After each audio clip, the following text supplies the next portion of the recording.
Welcome student নলেজসেল YouTube চ্যানেলে। আজকে আমি সৌম্যদীপ রায় এই ইউটিউব ভিডিওতে ডিপ্লোমা ফার্স্ট ইয়ার সেকেন্ড সেমিস্টারের fundamental of electrical and electronics ইঞ্জিনিয়ারিংয়ের সাজেশন ডিসকাস করব। তোমাদের সেমিস্টার এক্সাম স্টার্ট হচ্ছে 10th জুলাই থেকে। এফটিপিলির এক্সামটা রয়েছে 11 জুলাই। যারা এই সেকেন্ড সেমিস্টারের স্টুডেন্টরা রয়েছে, যারা এই ভিডিওটা দেখছো, তাদেরকে বারবার বলছি তোমরা পরীক্ষা দিতে যাওয়ার আগে অবশ্যই ভিডিওটা দেখে যাও। তোমাদের কিন্তু প্রিপারেশনকে আরও বেটার করতে পারবে, বা তোমাদের যে জায়গাটায় ল্যাক রয়েছে, যে জায়গাগুলো কোয়েশ্চেন আসতে পারে, সেগুলোর উপরেই কিন্তু আমি ভিডিওটা বানিয়েছি। তো যে জায়গাগুলো তোমাদের ল্যাক রয়েছে সেই জায়গাগুলো কিন্তু তোমাদের মেকআপ হয়ে যাবে।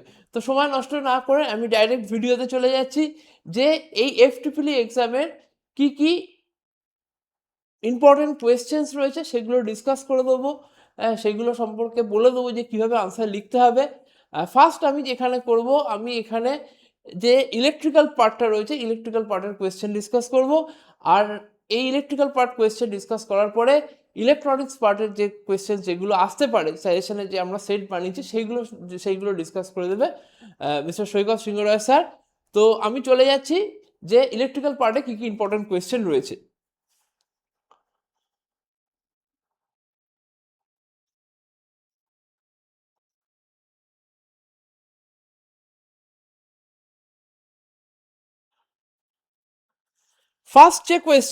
ফার্স্ট কোয়েশ্চেনটাই আমি আসবো যে state Fleming's left hand rule and Fleming's right hand rule and mention application, কোথায় এটা অ্যাপ্লাই করা হয়। ফ্লেমিং লেফট হ্যান্ড রুল আর ফ্লেমিং রাইট হ্যান্ড রুল করতে গেলে যে আমাদেরকে কি করতে হবে, ফ্লেমিং লেফট হ্যান্ড রুলের 4 ফিঙ্গার, মিডল ফিঙ্গার আর থাম, এদেরকে আমাদেরকে 90 ডিগ্রিতে নিতে হবে। If 4 finger, middle finger and থাম আর right angle to each other and forefinger directs the magnetic field, middle finger directs current, then thumb indicates the direction of rotation. এটাই হলো Fleming left hand rule. যদি আমি four ফিঙ্গারটা আমার যদি magnetic ফিল্ডকে direction দেয়, মিডল ফিঙ্গারটা যদি কারেন্টকে ডাইরেকশন দেয়, তাহলে থামটা ইন্ডিকেট করবে direction of rotation. Fleming left hand rule কিন্তু ডিসি মোটরের জন্য অ্যাপ্লিকেবল। যে অ্যাপ্লিকেশনটা এরা কোয়েশ্চেনে চাইছে তার পার্টিকুলার আনসার কিন্তু এটা মোটরের জন্য অ্যাপ্লিকেবল। আমি এখানে বলেছি if the four finger, middle finger and the thumb of the left hand are mutually perpendicular to each other, the four finger points towards the magnetic field. মনে রাখবে, ফ্লেমিং লেফট হ্যান্ড রুল হোক আর right hand rule হোক, সব সময় four finger কিন্তু indicate করে magnetic ফিল্ডে। magnetic field points towards the electric current and the thumb gives the direction of the force. Middle finger points towards the electric current, middle finger সব সময় electric কারেন্টকে direction দেয়, আর থামটা এখানে direction of ফোর্সকে indicate করছে। এইটা আমি mention করে দিয়েছি, এটা কিন্তু ডিসি মোটরের জন্য applicable. Next, Fleming right hand rule similar, শুধু আমাদের প্রেজেন্টেশনটা একটু চেঞ্জ হয়েছে।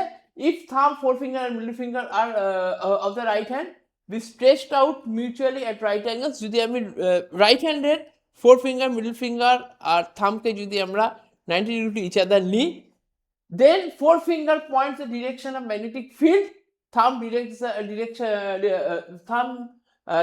direction of the motion and the current carrying conductor. থামটা আমার কিসের, কারেন্ট ক্যারিং কন্ডাক্টরের মোশনকে ডিরেকশন করে। Then middle finger point the direction of the induced current, যে ইন্ডিউসড কারেন্ট রয়েছে তার ডিরেকশন দেবে কিন্তু মিডল ফিঙ্গার। ফোর ফিঙ্গার কিন্তু ম্যাগনেটিক ফিল্ড, আর এখানে থাম কিন্তু হচ্ছে কারেন্ট ক্যারিং কন্ডাক্টরের মোশনকে ইন্ডিকেট করছে। তফাৎটা এখানেই। লাস্টে এই দুটোকে যদি এরা ইন্ডিকেট করে, মানে ফোর ফিঙ্গার যদি ম্যাগনেটিক ফিল্ডকে ইন্ডিকেট করে, আর থাম যদি কারেন্ট ক্যারিং এই কন্ডাক্টরের মোশনকে ইন্ডিকেট করে, তাহলে মিডল ফিঙ্গার কাকে ইন্ডিকেট করবে, কি কোন ডিরেকশন, কিসের ডিরেকশন দেবে না ইনডিউসড কারেন্টের ডিরেকশন দেবে। এইটাই কিন্তু ফ্লেমিং রাইট হ্যান্ড রুল। তাহলে ফ্লেমিং রাইট হ্যান্ড রুলের লাস্টে আমার কি আছে, যে ইনডিউসড কারেন্ট ডিরেকশনটা আমি এখান থেকে পাচ্ছি। এইটাতে এইটা কোথায় অ্যাপ্লিকেবল, এটা applicable for DC generator. Fleming right hand rule, left hand rule কিন্তু খুব ইম্পর্টেন্ট। দেখো রুল বলতে আমি সাজেশন সেটে কি কি রেখেছি, আমি সাজেশন সেটে রেখেছি Faraday's law of electromagnetic induction, Lenz's law আর Fleming left hand rule, right hand rule কিন্তু রেখেছি। এইগুলো কিন্তু মানে বেসিক একদম, এগুলো কিন্তু কোনোভাবে কোয়েশ্চেনগুলোকে মিস করবে না। চলো নেক্সট কোয়েশ্চেনে চলে যাই।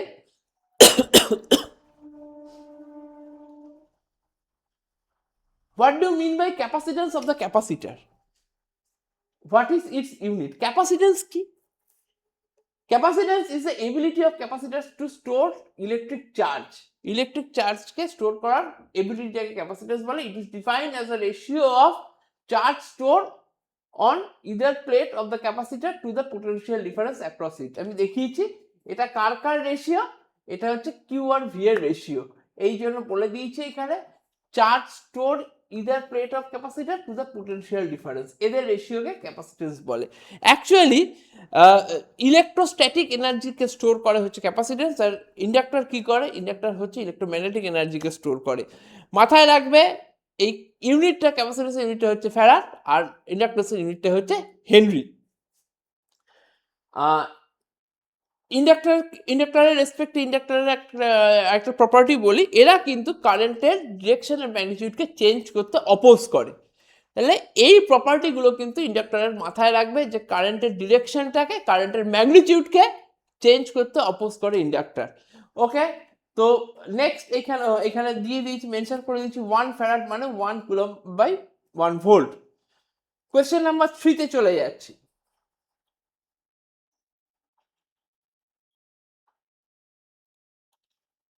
Define ideal current source and ideal voltage source with proper symbol.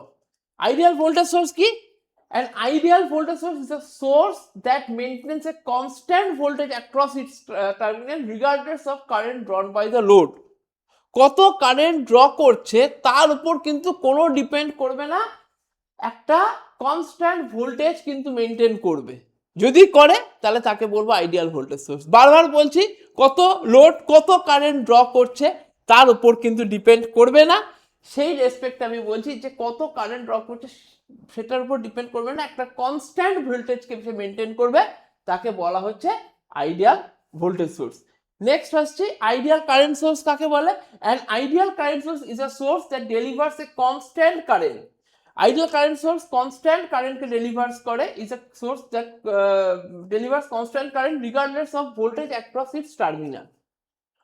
ভোল্টেজের তার মানে কি, এইটা একটা কনস্ট্যান্ট কারেন্টকে ডেলিভার করে regardless of the voltage across it's terminal. টার্মিনালে কত ভোল্টেজ সেটার উপর ডিপেন্ড করছে না, কিন্তু একটা কনস্ট্যান্ট কারেন্টকে ডেলিভার করছে, তাকে বলছি হচ্ছে ideal current source which has infinite internal resistance.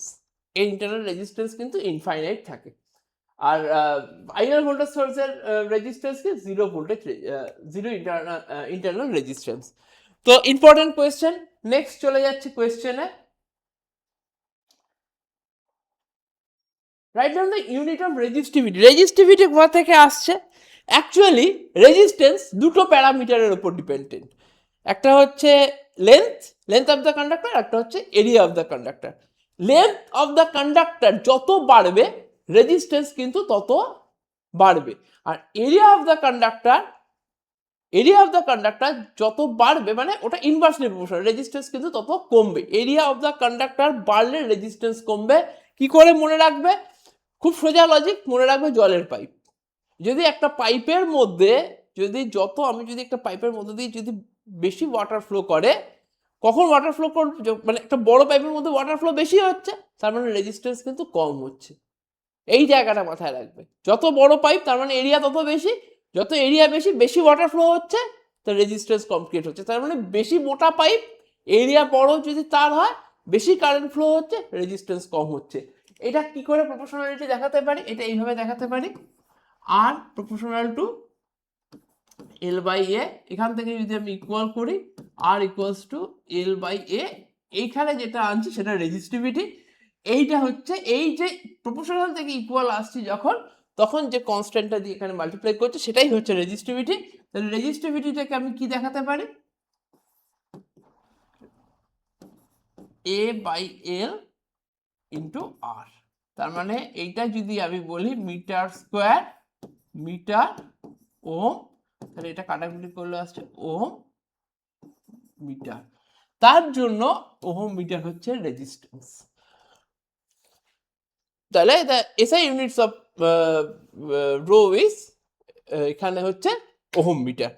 Factors affecting the, এইভাবে কিন্তু তোমার রেজিস্টিভিটি আসছে। আর factors affecting the resistance of the conductor বলে দিয়েছি, লেন্থ আর ক্রস সেকশন এরিয়া। প্রথমেই বলেছি লেন্থ যত বেশি হবে রেজিস্ট্যান্স তত বেশি হবে, ক্রস সেকশন এরিয়া যত বেশি হবে রেজিস্ট্যান্স তত কম হবে। নেচার অফ দ্য মেটেরিয়ালের উপর ডিপেন্ড করে। Different materials have different resistivity, আলাদা আলাদা মেটেরিয়াল চেঞ্জ হলে রেজিস্টিভিটি কিন্তু চেঞ্জ হবে। Temperature for metallic conductor, resistance generally increases with the increase in temperature. তো এগুলো হচ্ছে ফ্যাক্টরস, যেটা factors affecting the resistance of the conductor. Important question. Next কিছু ডেফিনেশনকে আমি রেখেছি, আমি দেখিয়ে দিচ্ছি কিছু ডেফিনেশনকে রেখেছি। Cycle, frequency, angular velocity, RMS value, average value, peak factor, form factor, phase difference, amplitude.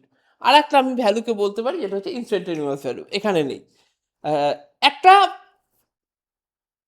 Cycle, a cycle is a one complete variation of alternating quantity consisting of positive half cycle and negative half cycle. একদম সোজা, সবাই জানিস এইটা। এই যে এই যদি আমি একটা সাইকেলকে যদি দেখাতে চাই,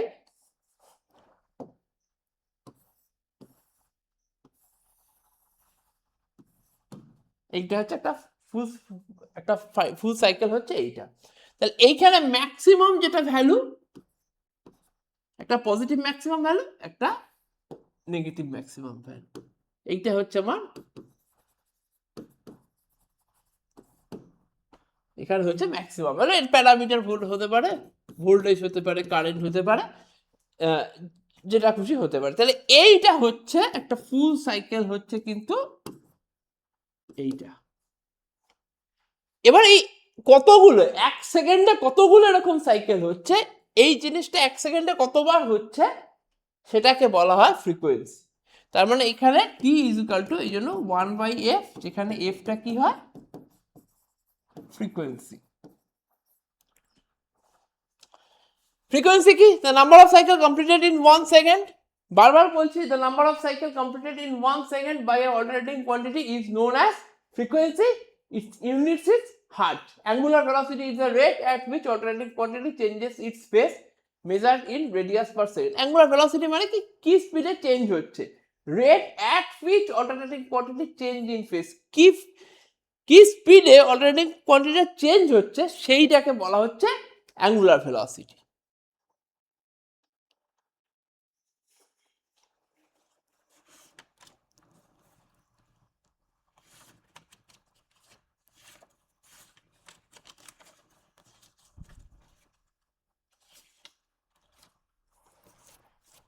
next RMS value. RMS value হচ্ছে, আরএমএস এর ফুল ফর্ম হচ্ছে root mean square. The root mean square value of an alternating quantity or voltage is the equivalent value of direct current that produces the same heating effect resistor over the same period. এই RMS ভ্যালুটা সবসময় এটা apply হয় কিন্তু AC কোয়ান্টিটির ক্ষেত্রে। এই জন্য বলেই দিচ্ছি RMS value of alternating quantity or voltage is equivalent of value of direct current, যেটা কিনা সেম হিট প্রডিউস করে। এমন একটা ভ্যালু যেটা সেম হিট প্রডিউস করে effect in a resistor over the same period, same time পিরিয়ডে কিন্তু same হিটটা প্রডিউস করে। একদম সেই জিনিসটা কিন্তু এই যে heating effect in a resistor over the same time period. RMS এর রুট মিন স্কোয়ার কি করে ক্যালকুলেশন করতে হয় সেটাও আমি দেখাবো। এই যে ক্যালকুলেশনটা দেখাচ্ছিলাম এটা হচ্ছে ম্যাক্সিমাম ভ্যালু, এটা হচ্ছে ম্যাক্সিমাম ভ্যালু। এই আমি যদি এটাকে ভোল্টেজ ধরে নিই তার মানে এটা হচ্ছে ভিএম। এবার চারটে ভ্যালু কিন্তু মাথায় রাখতে হবে। এক হচ্ছে maximum value, average value,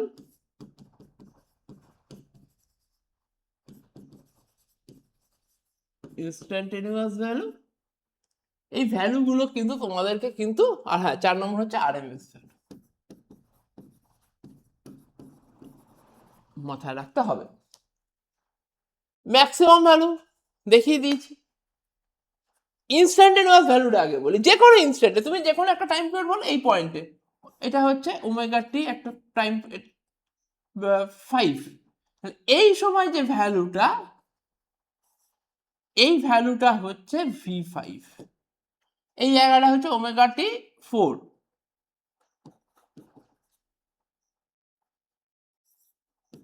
V4। এইরকম প্রত্যেকটা টাইমের রেসপেক্টে কিন্তু একটা করে ভ্যালু কিন্তু এখানে রয়েছে।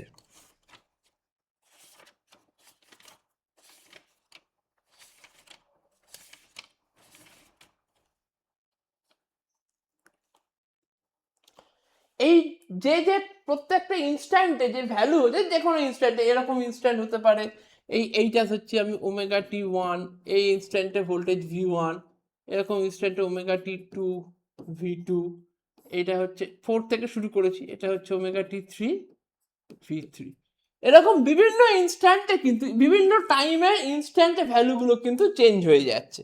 তার মানে আমি যদি বলি omega t 1, V1, omega t 2, V2,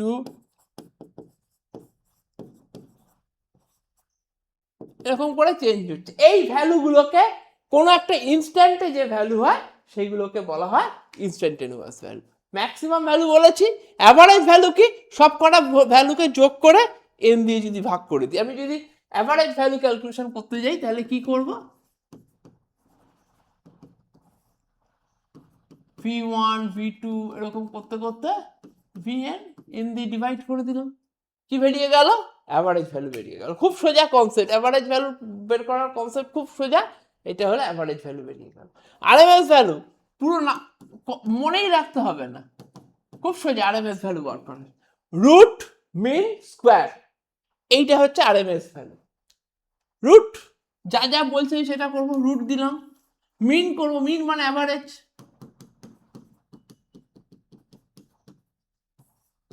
square, root mean square, value বেরিয়ে গেল। তাহলে অ্যাভারেজ ভ্যালু বেরোলো, আরএমএস ভ্যালু বেরোলো, অ্যাভারেজ ভ্যালু বেরোলো, আরএমএস ভ্যালু বেরোলো, ইনস্ট্যান্টেনিয়াস বললাম, সব কটা ভ্যালু কিন্তু আমি বলে দিলাম। তাহলে এই হলো কিন্তু বেসিক ফরমেশনটা কিন্তু আমি এখানে দেখিয়ে দিলাম।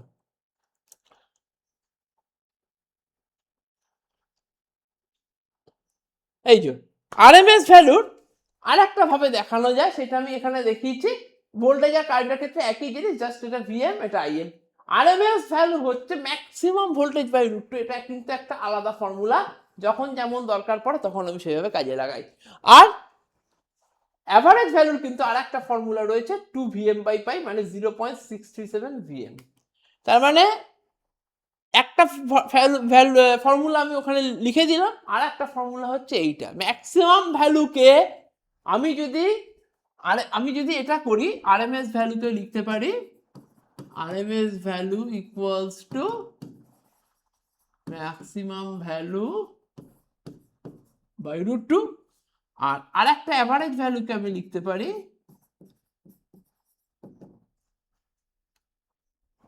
2/π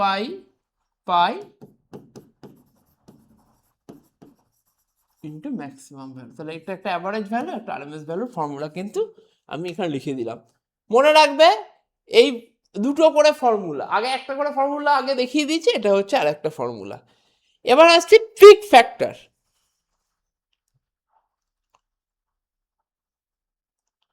পিক মানে কি, ম্যাক্সিমাম বলছি কেন, কারণ কি বলছি, পিক ফ্যাক্টর বলার কারণটা কি বলছি। পিক ফ্যাক্টরটা কি, পিক ফ্যাক্টর হচ্ছে একটা রেশিও, কার সাথে কার রেশিও, ম্যাক্সিমামের সাথে আরএমএস ভ্যালু রেশিও। দুটো ফ্যাক্টর তোমাদেরকে মুখস্থ করতে হবে, বা দুটো ফ্যাক্টর তোমাদেরকে জানতে হবে। সেই দুটো ফ্যাক্টর আমি তোমাদের মুখস্থ থাকবে না, তার জন্য আমি এই কথাগুলো বলছি। একটা হচ্ছে পিক ফ্যাক্টর, একটা হচ্ছে ফর্ম ফ্যাক্টর। ফর্ম ফ্যাক্টর কার কার, আরএমএস বাই অ্যাভারেজ। আর পিক ফ্যাক্টর কার কার, ম্যাক্সিমাম বাই আরএমএস। মনে রাখার একটা ট্রিক্স দেখিয়ে দিচ্ছি। যখন পিক ফ্যাক্টর এক্সামে আসবে, পিক মানে ম্যাক্সিমাম, তার মানে এখানে ম্যাক্সিমাম ওয়াটটা আসবে। দুটো ফ্যাক্টরেই কিন্তু আরএমএস থাকবে, আরএমএস ভ্যালুটা কিন্তু দুটো ফ্যাক্টরই আছে। তাহলে এই পিক ফ্যাক্টরের ভ্যালু হয় 1.414। তার মানে একের থেকে বেশি, একের থেকে বেশি মানেই ওপরে বেশিটা যাবে, নিচে ছোট ভ্যালুটা আসবে। এবার তুমি বলো, এটা বুঝতে পারছো যে ম্যাক্সিমাম ভ্যালু আর আরএমএস ভ্যালুর মধ্যে কোন ভ্যালুটা বেশি। ম্যাক্সিমাম ভ্যালু আর আরএমএস ভ্যালুর মধ্যে অবভিয়াসলি ম্যাক্সিমাম ভ্যালু সব থেকে বেশি হয়, ম্যাক্সিমাম ভ্যালু ওপরে, আরএমএস ভ্যালু নিচে। তবেই এটা 1.414 হবে। আমি যদি উল্টে দিতাম, আরএমএস ভ্যালুটা উপরে রাখতাম, ছোট টার্মটাকে যদি উপরে রাখতাম, বড় টার্মটাকে যদি নিচে রাখতাম, তাহলে কখনোই 1.414 হতো না। সবসময় বড় টার্মটাকে উপরে দেব, ছোট টার্মটাকে, যে কোনো ফ্যাক্টরেই বড় টার্মটা উপরে যাবে, ছোট টার্মটা নিচে আসবে, এটা মাথায় রাখবে। কি ফ্যাক্টর আছে? পিক ফ্যাক্টর পরীক্ষায় এসছে। পিক ফ্যাক্টর মানেই কি মাথায় থাকবে যে ম্যাক্সিমাম ভ্যালু আসবে, আর আরএমএস সবসময় থাকে, যে কোনো ফ্যাক্টরই আরএমএস থাকে। তাহলে উপরে বড়টা উপরে চলে গেল ম্যাক্সিমাম ভ্যালু, নিচেরটা চলে গেল আরএমএস ভ্যালু, এদের রেশিওটাকে বলে দিলাম পিক ফ্যাক্টর। খুব যারা ভুলে যাচ্ছ, আটকে যাচ্ছে, তাদের জন্য এই কথাগুলো বলছি, এগুলো কিন্তু খুব ইজিলি মনে রাখতে পারে। এর ভ্যালুটা 1.414। এবার আসছি ফর্ম ফ্যাক্টরে। ফর্ম ফ্যাক্টর কার কার রেশিও? আরএমএস ভ্যালু আর average value ratio. RMS value আর অ্যাভারেজ ভ্যালুর মধ্যে কোনটা বেশি? আরএমএস ভ্যালুটা এখানে বেশি, সেই জন্য সেটাকে উপরে রাখবো, অ্যাভারেজ ভ্যালুটাকে নিচে রাখবো। এর ভ্যালুটা হচ্ছে 1.11। বারবার বলছি 1.11 মানে একের থেকে বড়, তার মানে বড় ভ্যালুটা উপরে, ছোট ভ্যালুটা নিচে, ওই জন্য আরএমএস ভ্যালুটা উপরে দিয়েছি, অ্যাভারেজ ভ্যালুটাকে নিচে দিয়েছি। এই দুটো ফ্যাক্টর কিন্তু মনে রাখবে, সেমিস্টার এক্সামের জন্য কিন্তু খুব খুব ইম্পর্টেন্ট। ফেজ ডিফারেন্স, দুটো ফেজের মধ্যে যে ডিফারেন্স হয়, পরপর যখন দুখানা ফেজ যায় তখন যে ডিফারেন্সটা হয়, আমি বারবার দেখাচ্ছি যে একটা এই একটা রয়েছে ফেজ, আর একটা এইখান থেকে শুরু হলো, এই যে এদের মধ্যে যেটা রয়েছে এইটা হচ্ছে এদের ফেজ ডিফারেন্স। ফেজ কথাটার মানে কি? ফেজ কথাটার মানে আমি যখন ভেঙে নিচ্ছি, সাপোজ আমি যে ছবি দেখাচ্ছিলাম, আমি কি করলাম, আমি এই একটা এখানে ভেঙে নিলাম, এই যে ভেঙে নিলাম, এইগুলোকে প্রত্যেকটাকে একটা করে ফেজ বলি। তো যাই হোক, তো ফেজ ডিফারেন্স আর অ্যামপ্লিটিউড মানে ম্যাক্সিমাম ভ্যালুটাকে অ্যামপ্লিটিউড বলে। ইম্পর্টেন্ট কোয়েশ্চেন বলে দিলাম। এরপরে আসছে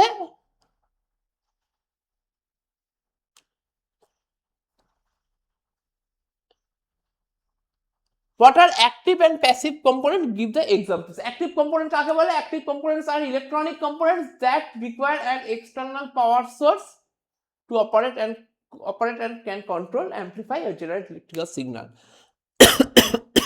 যেখানে আমার এক্সটার্নাল পাওয়ার সোর্স লাগে সেইখানে তাকে বলবো অ্যাক্টিভ কম্পোনেন্ট। যেমন এসসিআর ট্রানজিস্টরে এক্সটার্নাল পাওয়ার সোর্স লাগে, সেই জন্য অ্যাক্টিভ কম্পোনেন্টস তাদেরকে বলছি। Active components are electronic components that requires an external power source to operate and control.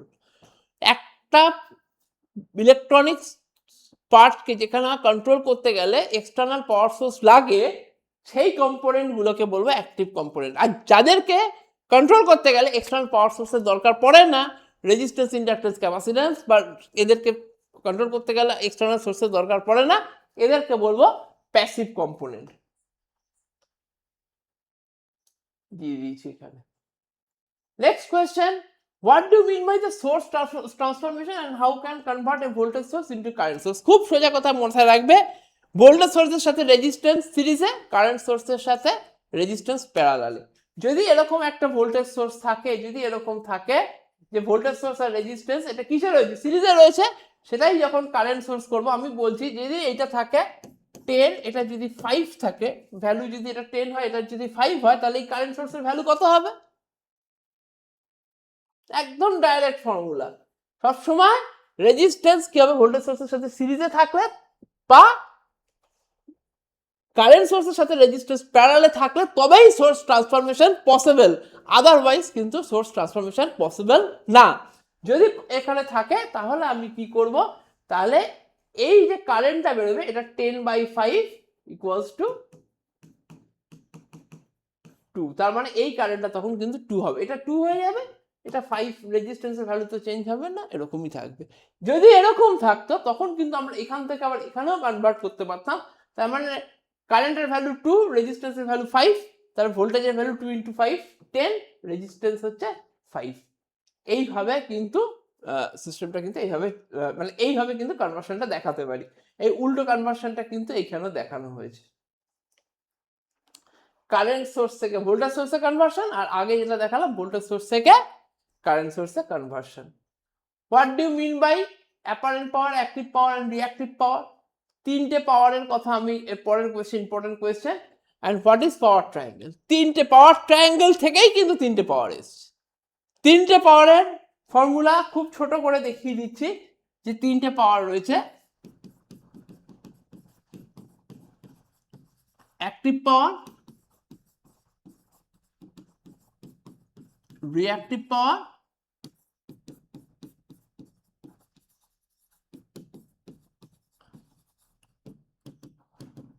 Active পাওয়ারের ফর্মুলা হচ্ছে VI cos phi, রিঅ্যাক্টিভ পাওয়ার ফর্মুলা হচ্ছে VI sin phi, apparent power হচ্ছে শুধু VI। phi হচ্ছে এখানে phase angle, cos phi হচ্ছে PF মানে power factor. এর ইউনিট হচ্ছে ওয়াট, এর ইউনিট হচ্ছে VAR ভোল্ট অ্যাম্পিয়ার রিঅ্যাক্টিভ, এর ইউনিট হচ্ছে VA। এবার পাওয়ার ট্রায়াঙ্গেল কেমন দেখতে হয়?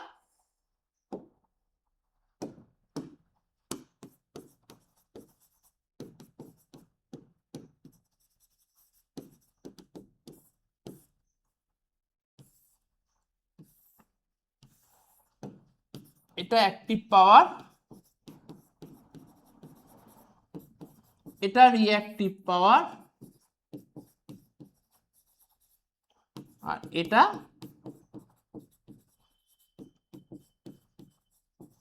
অ্যাপারেন্ট পাওয়ার, এটা হচ্ছে ফাই। তো এইটা হচ্ছে কিন্তু পাওয়ার ট্রায়াঙ্গেল। আমি প্রত্যেকটা পজিশন মেনশন করে দিয়েছি, প্রত্যেকটা ফর্মুলা কিন্তু আমি এখানে মেনশন করে দিচ্ছি। তাহলে 3 টাইপস অফ পাওয়ার এখানে হতে পারে, active power, reactive power, apparent power. Active পাওয়ারের formula VI cos phi, voltage, current, তার সাথে পাওয়ার ফ্যাক্টর গুণ, unit watt. Reactive power voltage, current, তার সাথে সাইন ফাই গুণ, ইউনিট VAR। অ্যাপারেন্ট পাওয়ার হচ্ছে VI মানে ইউনিট হচ্ছে VA। তাহলে এই হলো তিনখানা পাওয়ারের ফান্ডা, এখানে দেখিয়ে দিয়েছি।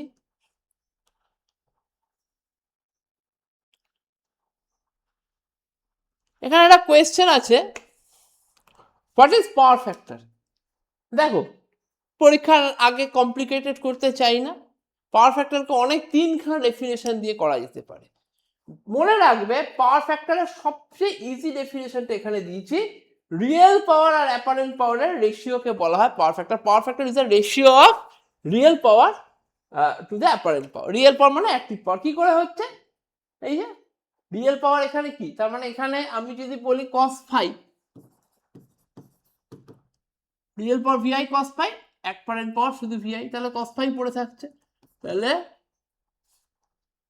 অ্যাক্টিভ পাওয়ার আর অ্যাপারেন্ট পাওয়ারের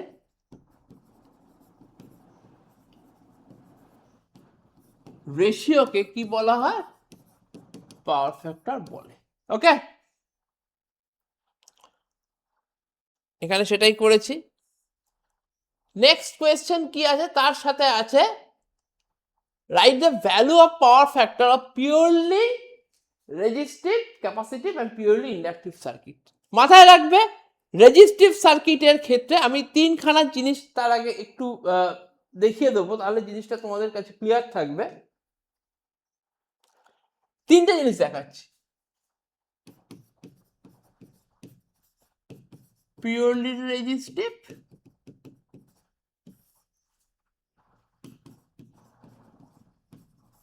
পিওরলি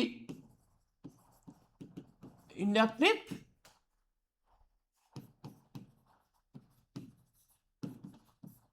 পিওরলি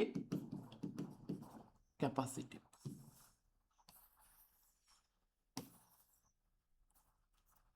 একটা জিনিস মাথায় রাখতে হবে, একটা ওয়ার্ড মাথায় রাখতে হবে, সিভিল।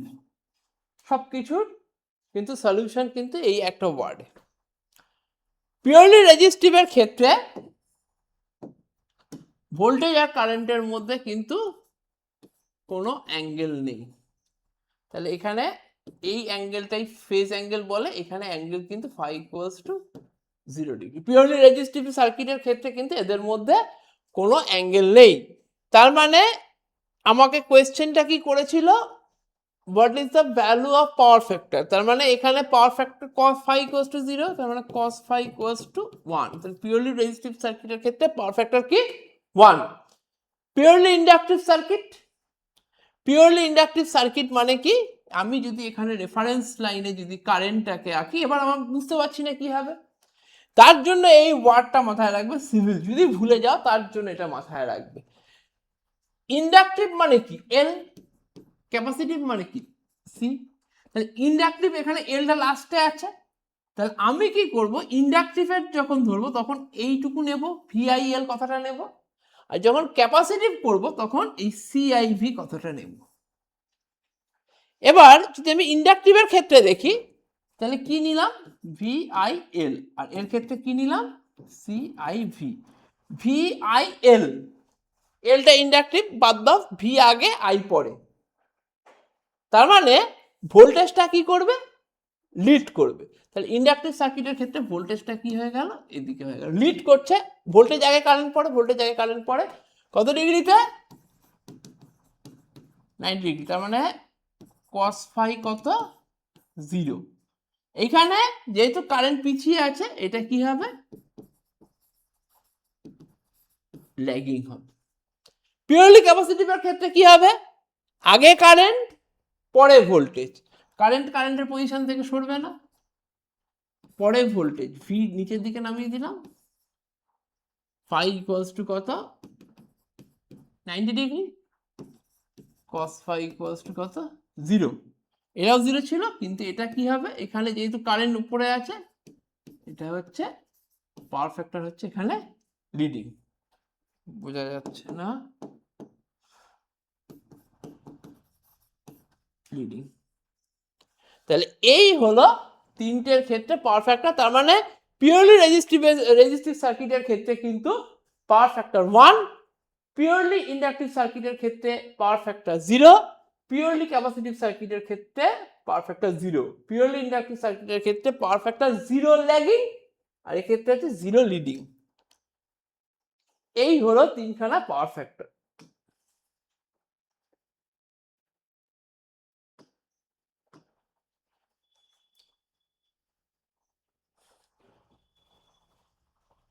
দেখিয়ে দিয়েছি।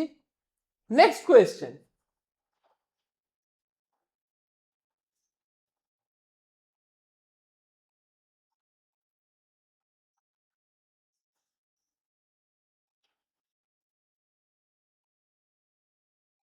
What is the range of power factor, এই কোয়েশ্চেনটা অমিট করে গেছিলাম। পাওয়ার ফ্যাক্টরের রেঞ্জ কি হতে পারে, পাওয়ার ফ্যাক্টর 0 বা 1-এর মধ্যে থাকবে। এবার এই 0টা কি, 1টা কি, 1টা হচ্ছে আইডিয়াল বা ইউনিটি পাওয়ার ফ্যাক্টর, 0টা কি পিওরলি ইন্ডাকটিভ বা পিওরলি ক্যাপাসিটিভ লোডের ক্ষেত্রে, আর রেজিস্ট্যান্স উইথ ইন্ডাকটিভ ক্যাপাসিটিভ লোডের ক্ষেত্রে 0 থেকে 1 এর মধ্যে এটা কিন্তু ভ্যারি করে। এটা কি থেকে কিসের মধ্যে ভ্যারি করে, 0 থেকে, এই যে 0 থেকে 1 এর মধ্যে কিন্তু পাওয়ার ফ্যাক্টরটা ভ্যারি করে, কিসের ক্ষেত্রে না, রেজিস্ট্যান্স উইথ ইন্ডাকটিভ বা ক্যাপাসিটিভের ক্ষেত্রে এটা ভ্যারি করে। পিওরলি রেজিস্টিভ হলে power factor 1, purely capacitive purely inductive হলে পাওয়ার ফ্যাক্টর 0, কিন্তু আর এর সাথে মানে আর এল লোড বা আর সি লোড, যদি আর এল বা আর সি লোড হয়, এই যারা যদি সিরিজে থাকে আর সি লোড বা আর এল, তাহলে এই পাওয়ার ফ্যাক্টর 0 থেকে 1 এর মধ্যে কিন্তু ভ্যারি করবে। ওকে, নেক্সট কোয়েশ্চেনে চলে যাচ্ছি। ইম্পিডেন্স ট্রায়াঙ্গেল, ঠিক পাওয়ার ট্রায়াঙ্গেলের মতোই এটা কিন্তু সিমিলার, ইম্পিডেন্স ট্রায়াঙ্গেল। ইম্পিডেন্স ট্রায়াঙ্গেলে কোথায় কি থাকে, এই এক্স অ্যাক্সিসের আর, ওয়াই অ্যাক্সিসে এক্স রিঅ্যাক্ট্যান্স, আর এদের যে অতিভুজটা রয়েছে সেটা কিন্তু ইম্পিডেন্স। এখান থেকেই আমরা পাই Z equals to Z square equals to R square plus X square, তাহলে Z equals to 2 power of R square plus X square. এই যে ফর্মুলাটা, এইটা কিন্তু এই ইম্পিডেন্স ট্রায়াঙ্গেল থেকে কিন্তু আমরা পাই, এইটা কিন্তু মেনশন করতে হবে। পাওয়ার ট্রায়াঙ্গেল বলে দিয়েছি।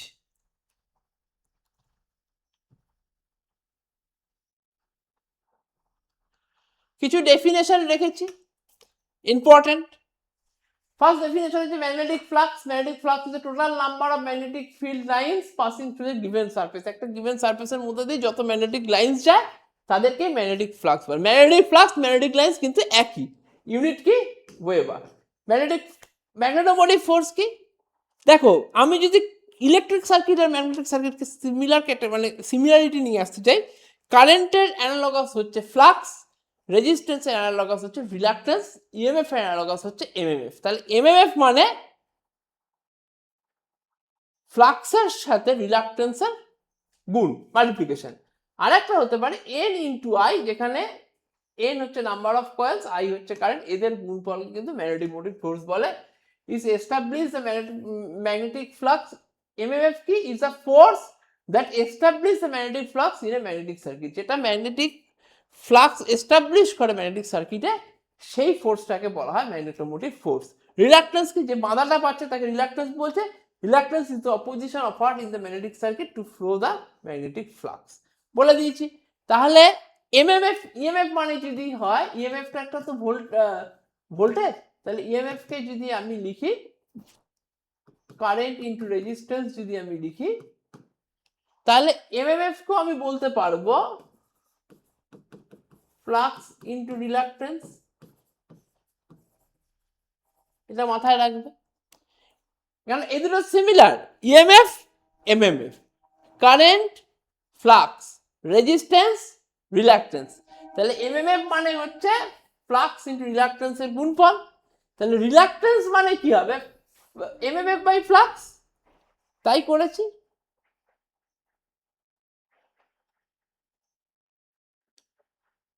এখানে তাই দেখিয়ে দিয়েছি।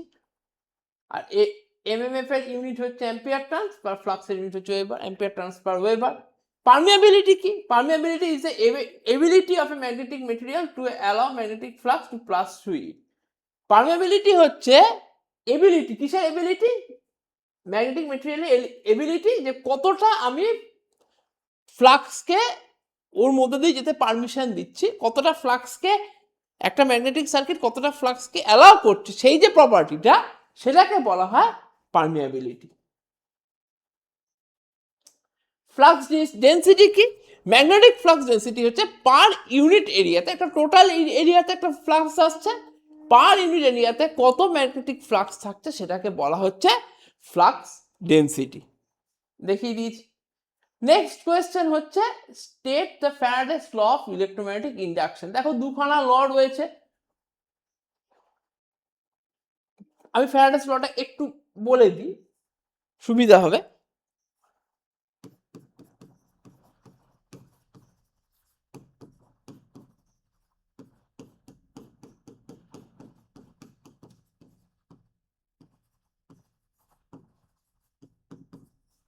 Faraday's law of electromagnetic induction.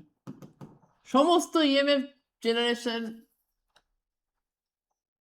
Motor, generator, সমস্ত কিছুর ওয়ার্কিং এর যে মেন যে জায়গাটায় রয়েছে, ফোকাসে যেটা, যার বেস যেটা, সেটা কিন্তু ফ্যারাডেস ল। ফার্স্ট ল কি? এই ফ্যারাডেস ল ছাড়া কিন্তু জেনারেটর, মোটর কোনো কিছুই কাজ করবে না। ফার্স্ট ল কি?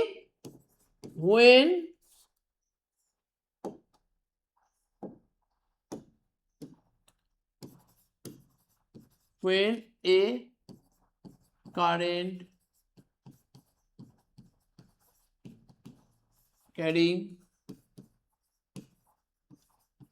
conductor cuts the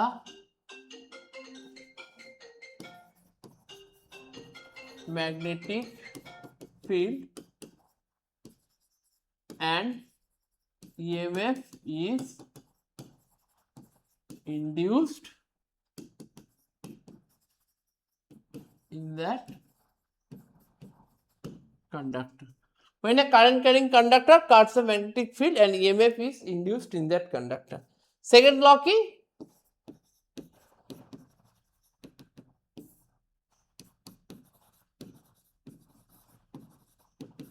The magnitude of induced EMF is equal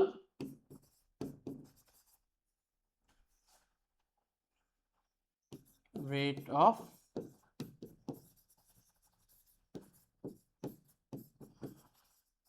change of flux linkage। এটা বুঝিয়ে দেওয়ার একটু কারণ আছে, কারণ এটার উপর অনেকগুলো কোয়েশ্চেন ডিপেন্ড করছে। When a current carrying conductor cuts the magnetic field and EMF is induced in that conductor। খুব সোজা কথায় ধরে নিচ্ছি, এখানে একটা নর্থ পোল রয়েছে, তার মানে অবভিয়াসলি এর উপরে একটা সাউথ পোল রয়েছে, এখানে একটা সাউথ পোল রয়েছে, তার মানে অবভিয়াসলি নিচে একটা নর্থ পোল রয়েছে। এই যে লাইনস গুলো রয়েছে নর্থ পোল টু, এইগুলোকে বলা হয় ফ্লাক্স। যদি কোনো কারেন্ট ক্যারিং কন্ডাক্টর, একটা সলিনয়েড যেখানে আমার টার্নস রয়েছে, সেটাকে যদি আমি এখানে প্লেস করি, কোনো কারেন্ট ক্যারিং কন্ডাক্টরকে যদি ম্যাগনেটিক ফ্লাক্সের মধ্যে আমি প্লেস করি, তাহলে কিন্তু সেখানে ইএমএফ ইনডিউসড হবে। এটাই ফ্যারাডেস ল বলছে, ফার্স্ট ল বলছে। কিন্তু সেকেন্ড লতে একটু চেঞ্জ হয়ে বলছে ইএমএফ ইনডিউসড তখনই হবে যখন rate of change of flux linkage থাকবে। তার মানে ফ্লাক্স লিঙ্কেজটা এক থাকলে হবে না, টাইমের রেসপেক্টে ফ্লাক্স লিঙ্কেজটা চেঞ্জ হতে হবে। এখন কতগুলো ফ্লাক্সকে কাট করছে? 1 2 3 4 5 6 7। এই সলিনয়েডটা 7টা ফ্লাক্সকে কাট করছে। যদি আমি ঘুরিয়ে দিই, এরকম পজিশনে করে দিই, 5টা ফ্লাক্সকে কাট করছে। যদি আমি এরকম পজিশনে করে দিই, একটা ফ্লাক্সকে কাট করছে। আবার যদি আমি এরকম পজিশনে করে দিই, 5টা কাট। তার মানে এটাকে যদি আমি কন্টিনিউয়াসলি ঘোরাই, তাহলে ফ্লাক্স লিঙ্কেজটা কিন্তু এরকম হবে 7 5 1 5 7। তার মানে টাইমের রেসপেক্টে ফ্লাক্স লিঙ্কেজটা কিন্তু চেঞ্জ হচ্ছে, তার জন্য কিন্তু ইএমএফ ইনডিউসড হবে। ম্যাথামেটিক্যালি আমি কি বলতে পারি?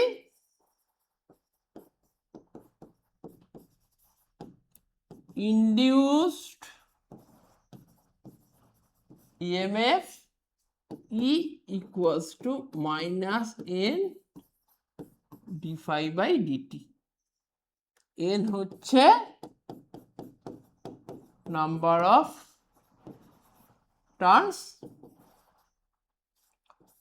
d phi by dt হচ্ছে rate of change of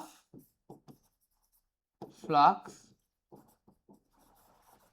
linkage. খুব ইম্পর্টেন্ট কোয়েশ্চেন সেমিস্টারের জন্য, কিন্তু মানে এটা কিন্তু আসার চান্স রয়েছে, এখানে মেনশন করে দিয়েছি। What do mean by statically induced EMF and dynamically induced EMF? এই যে বললাম যে আমি একটা সলিনয়েডকে ম্যাগনেটিক ফিল্ডের মধ্যে প্লেস করেছি, করে সলিনয়েডটাকে ঘোরাচ্ছি মানে ডায়নামিক, স্ট্যাটিক মানে দাঁড় করিয়ে রেখেছি। তাহলে এই যে ঘোরাচ্ছি, তাহলে যে ইএমএফটা ইনডিউসড হচ্ছে dynamically induced EMF. Motor, generator, এদের ক্ষেত্রে কিন্তু ইএমএফ ইনডিউসডটা ডায়নামিক্যালি ইনডিউসড ইএমএফ, কারণ এটা ঘুরছে বলেই ইএমএফ ইনডিউসডটা, ফ্লাক্স লিঙ্কেজটা চেঞ্জ হচ্ছে বলে ইএমএফ ইনডিউসড হচ্ছে। Rate of change of flux linkage যখনই চেঞ্জ হবে তখনই ইএমএফ ইনডিউসড হবে। কেন হচ্ছে? ঘুরছে বলে, ডায়নামিক হচ্ছে বলে। এই জন্য এই ইএমএফ ইনডিউসডটার নাম হচ্ছে ডায়নামিক ইনডিউসড ইএমএফ। এবার আসছে তাহলে স্ট্যাটিক ইনডিউসড ইএমএফ কি? স্ট্যাটিক ইনডিউসড ইএমএফ হচ্ছে ট্রান্সফরমারে হচ্ছে স্ট্যাটিক ইনডিউসড ইএমএফ। এখানে কি করছি আমরা?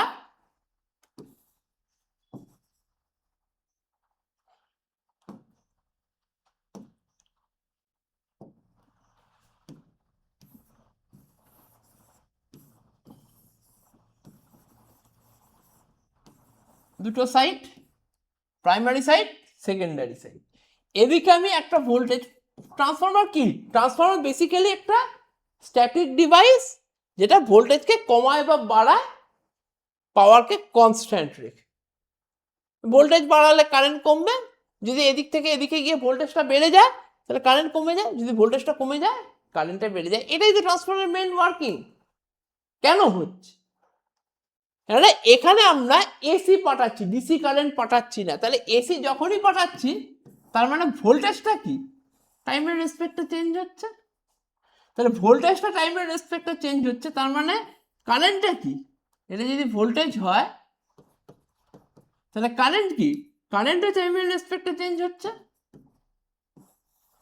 কারেন্ট যদি টাইমের রেসপেক্টে চেঞ্জ হয় তাহলে ফ্লাক্স কি?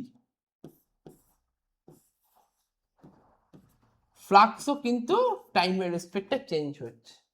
ভোল্টেজ টাইমের রেসপেক্টে চেঞ্জ হচ্ছে, তার জন্য কারেন্ট টাইমের রেসপেক্টে চেঞ্জ হচ্ছে, তার জন্য ফ্লাক্সও টাইমের রেসপেক্টে চেঞ্জ হচ্ছে। কার ক্ষেত্রে? ট্রান্সফরমারের ক্ষেত্রে। টাইমের রেসপেক্টে ফ্লাক্স চেঞ্জ হলে কি হয়? E proportional to d phi by dt. টাইমের রেসপেক্টে ফ্লাক্স চেঞ্জ হলেই ইএমএফ ইনডিউসড হবে, সেখান থেকে ইএমএফ ইনডিউসড হচ্ছে। ট্রান্সফরমারের কোনো পার্ট ডায়নামিক না, পুরোপুরি স্ট্যাটিক, কিন্তু টাইমের রেসপেক্টে ফ্লাক্স চেঞ্জ হচ্ছে। কেন টাইমের রেসপেক্টে ফ্লাক্স চেঞ্জ হচ্ছে? তার কারণ টাইমের রেসপেক্টে ভোল্টেজ চেঞ্জ হচ্ছে, তার রেসপেক্টে টাইমের রেসপেক্টে কারেন্ট চেঞ্জ হচ্ছে, সেখান থেকে আসে টাইমের রেসপেক্টে ফ্লাক্স চেঞ্জ হচ্ছে। যখনই হচ্ছে এখানে ইএমএফ ইনডিউসড হচ্ছে। এটাকে কি বলা হয়? এটাকে বলা হয় statically induced EMF. Statically induced EMF তারা কোথায়? ট্রান্সফরমারে হয়। সেলফ ইন্ডাকশন, মিউচুয়াল ইন্ডাকশন কি? এখানে একটু বলি। আমি একটা সলিনয়েড দিয়েছি, এখানে একটা ওয়াইন্ডিং দিয়েছি, এখানে একটা এসি ভোল্টেজ সোর্স দিয়েছি, এখানে আমি আর একটা ওয়াইন্ডিং নিয়েছি, এখানে একটা ভোল্ট মিটার লাগিয়েছি। এরা কিন্তু electrically isolated but magnetically coupled. তাহলে এইখান দিয়ে যদি আমি ভোল্টেজ এখানে দিয়ে যদি ভোল্টেজ দিই, তাহলে এখান দিয়ে একটা কারেন্ট যাবে, তাহলে এখান দিয়ে কি হবে? এখানে একটা দিয়ে এখান দিয়ে ফ্লাক্সটাই যাবে। কি ফ্লাক্স? Alternating flux. এটা কি flux?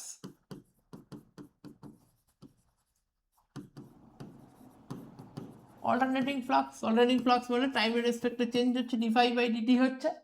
Defy by dt change হওয়ার জন্য ইএমএফ ইনডিউসড হচ্ছে। কোথায় ইএমএফ ইনডিউসড হচ্ছে?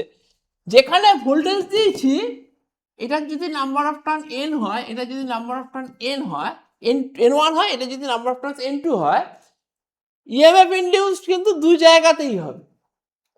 কয়েল 1 এও ইএমএফ ইনডিউসড হবে, এটা কয়েল 1, এটা কয়েল 2, কয়েল 2 তেও ইএমএফ ইনডিউসড হবে। কিন্তু ভোল্টেজটা কোথায় দিয়েছি? কয়েল 1 এ দিয়েছি। কয়েল 1 এ ভোল্টেজ দেওয়ার জন্য কয়েল 1 এ যে ইএমএফ ইনডিউসড হবে সেটাকে বলবো সেলফ ইনডিউসড ইএমএফ। কয়েল 1 এ ভোল্টেজ দেওয়ার জন্য কয়েল 2 তে যে ইএমএফ ইনডিউসড হবে সেটাকে বলবো মিউচুয়াল ইনডিউসড ইএমএফ। তার মানে এখানে একটা ভোল্টেজ পেয়ে গেলাম, ইলেকট্রিক্যালি আইসোলেটেড হওয়া সত্ত্বেও এই একটা ভোল্ট মিটার ছিল, এখানে কিন্তু আমি একটা ভোল্টেজ পেলাম, কারণ এই ফ্লাক্সটা অল্টারনেটিং ফ্লাক্স, এখানে এসি সাপ্লাই করেছি। যদি এখানে ডিসি সাপ্লাই করতাম, টাইমের রেসপেক্টে ফ্লাক্স চেঞ্জ হতো না, ইএমএফ ইনডিউস হতো না, এখানেও ইএমএফ ইনডিউস হতো না, এখানেও ইএমএফ ইনডিউস হতো না। এখানে ইএমএফ ইনডিউসটা বলা হয় E1, এখানে ইএমএফ ইনডিউসটাকে বলা হয় E2। ঠিক এই জিনিসটাই কোথায় হচ্ছে? এই জিনিসটাই এখানে হচ্ছে। জাস্ট আমি কি করেছি, এটাকে বেঁকিয়ে দিয়েছি। এদিকে সেলফ ইনডিউসড ইএমএফ, এদিকে মিউচুয়াল ইনডিউসড ইএমএফ। এখন একটা কোয়েশ্চেন, ট্রান্সফরমারের ওয়ার্কিংটা কিসের উপর ডিপেন্ড করে? মিউচুয়াল ইন্ডাকশনের উপর ডিপেন্ড করে।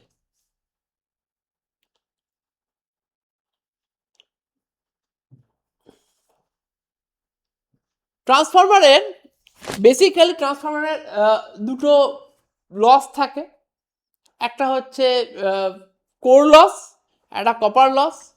কোর লসের আবার দুটো পার্ট, এডি কারেন্ট লস আর হিস্টেরিসিস লস। কোয়েশ্চেনটা দুভাগে আসতে পারে, এটা ডিটেলস ডিসকাশন করছি না, ভিডিওটা অনেক লেন্দি হয়ে যাচ্ছে। হিস্টেরিসিস লুপ একভাবে আসতে পারে, সেখানে কিন্তু লুপটা ড্র করতে হবে, যত লুপের এরিয়া বড় তত লস বেশি। তাহলে eddy current loss, hysteresis loss কি বা কোর লস, সেটা পার্টটাও আসতে পারে, আর হিস্টেরিসিস লুপটা আলাদা করে কিন্তু আসতে পারে। এইভাবে কিন্তু তোমাদেরকে ড্র করে দেখাতে হবে। নেক্সট ডিটেলস ডিসকাশন করে দিয়েছি, কজগুলো কি কি আর কি কি আমি কি করে আমি এলিমিনেট করতে পারবো। আমি ল্যামিনেশন ইউজ করব, এডি কারেন্ট লস আর হিস্টেরিসিস লস কি করে এলিমিনেট করতে পারবো সেই কনসেপ্টগুলো এখানে দেওয়া রয়েছে। সিলিকন স্টিল ইউজ করবো আর ল্যামিনেশন ইউজ করবো, এই করে আমি হিস্টেরিসিস লস আর এডি কারেন্ট লসকে কিন্তু আমি এখানে কমাতে পারবো, রিডিউস করতে পারবো। এরপর আসছে ইএমএফ ইকুয়েশন অফ ট্রান্সফরমার, এইটা কিন্তু ভালো কোয়েশ্চেন। আমি কিন্তু বারবার বললাম ডিসকাশনে, ডিটেল ডিসকাশনে গেলাম না। এডি কারেন্ট লস আর হিস্টেরিসিস লস কমানোর জন্য আমরা কি করব। ওকে, কি এডি কারেন্ট লসটা কি করে হয়, হিস্টেরিসিস লসটা কি করে হয়, কমানোর জন্য কি করব। ইএমএফ ইকুয়েশনটা একটু বলে দিই। ইএমএফ ইকুয়েশনে ফাই হচ্ছে